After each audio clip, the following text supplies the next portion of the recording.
Nash est celui qui a donné son nom à l'équilibre en théorie des jeux. Alors que je vous l'ai dit, John était tout sauf un type équilibré. Elle, c'est Alicia. D'abord son étudiante, puis sa femme. Enfin, sa première femme. C'est moi qui l'aurais dû épouser, on avait déjà un gosse. Mais j'étais tellement parfaite comme maîtresse cachée qu'il m'a gardée dans ce rôle. Ouais, mais je peux vous dire qu'en tant que première femme, j'en ai bavé. Et pas seulement à cause de sa double vie. Nash commence sa carrière au RAND, qui est un think tank qui conseille l'armée américaine en pleine guerre froide. Moi, ce que je te propose, tu me fais un petit topo briefing en attendant, puis on commence les VAR. Ok. D'accord. Sauf qu'il va être accusé d'homosexualité et d'exhibitionnisme. Il est viré. Quand je vous disais que c'était pas la belle vie, il devient prof, mais à l'université, on se pose des questions. Il panique à chaque fois qu'il croise un type avec une cravate rouge. Les cravates rouges sont des communistes infiltrés, faites gaffe. À l'examen, il nous a filé un journal à décrypter.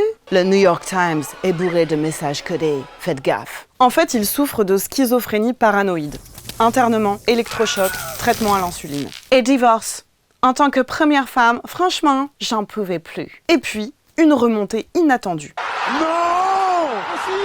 J'entends toujours des voix, mais je ne les écoute plus.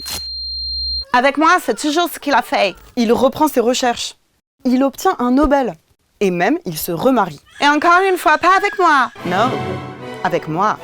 Et oui, Nash s'est marié 2 fois avec la même femme. Et en tant que deuxième épouse, je peux vous dire que j'ai eu la belle vie. En 2015, Nash obtient le prix Abel. La belle vie. Il se rend à la cérémonie avec sa femme. La belle vie.